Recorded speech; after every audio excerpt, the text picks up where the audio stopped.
FPCCI اور Lahore chamber کا مل کر کاروباری ماحول بہتر بنانے کا اعلان۔ معیشت کی بہتری کے لیے تمام سیاسی جماعتوں کو چارٹر آف اکنامی پر دستخط کرنا ہوں گے۔ سیاسی عدم استحکام اور اعتماد کا فقدان ملکی معیشت کی فروغ کی راہ میں حال بڑی رکاوٹیں ہیں۔ انہوں نے کہا کہ تمام سیاسی جماعتوں کی جانب سے چارٹر آف اکنامی پر دستخط کرنے تک مسائل حل نہیں ہوں گے۔ Federation of Pakistan chamber of commerce and industry اور لاہور چیمبر کے مشترکہ اعلان کے مطابق کاروباری ماحول کی بہتری کے لیے مل کر آواز اٹھانے کی ضرورت ہے اور تمام اسٹیک ہولڈرز کو مل کر کام کرنا پڑے گا تاکہ ملکی معیشت گرداب سے باہر نکل سکے۔ Federation of Pakistan chamber of commerce and industry کے صدر عرفان اقبال شیخ نے لاہور چیمبر کے صدر کاشف انور سے گزشتہ روز ملاقات کی، جس میں موجودہ معاشی صورتحال پر تبادلہ خیال کیا گیا۔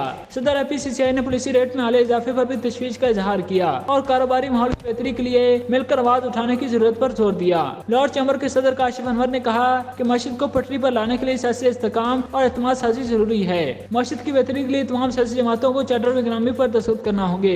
انہوں نے کہا کہ سیاسی عدم استحکام اور اعتماد کا فقدان ملکی معیشت کی فروغ کی راہ میں حال بڑی رکاوٹیں ہیں۔ انہوں نے کہا کہ تمام سیاسی جماعتوں کی جانب سے چارٹر آف اکنامی پر دستخط کرنے تک مسائل حل نہیں ہوں گے۔ انہوں نے کہا کہ اسٹیٹ بینک آف پاکستان نے پالیسی ریٹ میں مزید اضافہ کر کے اسے 21% تک پہنچا دیا ہے۔ صنعت و تجارت کے لیے اس کے سنگین نتائج برآمد ہوں گے اور یہ صنعت و سازی اور نجی شعبے کی ترقی کے عمل پر منفی اثر ڈالے گا۔ انہوں نے کہا کہ پالیسی ریٹ میں اضافہ کر کے مہنگائی کو کنٹرول کرنے کی کوشش کرنے کی بجائے مہنگائی کے دباؤ کو کم کرنے کا بہترین طریقہ ملکی پیداوار میں اضافہ، صنعت کاری اور برآمدات میں اضافہ ہے۔ انہوں نے کہا کہ پاکستان میں پالیسی ریٹ خطے کے دیگر ممالک کی نسبت پہلے ہی بہت زیادہ ہے، اسے کم کرنے کی ضرورت ہے۔ انہوں نے کہا کہ امنسٹی اسکیم وقت کی اہم ضرورت ہے کیونکہ اس سے تجوری میں پڑے ڈالرز معاشی سرکل میں آئیں گے۔ انہوں نے کہا کہ امنسٹی اسکیم دے کر 10 ارب ڈالر کے لگ بھگ گردش میں لائے جا سکتے ہیں۔ انہوں نے کہا کہ لاہور چیمبر اور FPCCI اہم ادارے ہیں اور مل کر معاشی حوالے سے اہم کردار ادا کر سکتے ہیں۔ FPCCI کے صدر عرفان اقبال شیخ نے کہا کہ بین الاقوامی سطح پر ملک کی بہترین ساکھ اجاگر کرنے کے لیے مل کر کام کرنے کی ضرورت ہے۔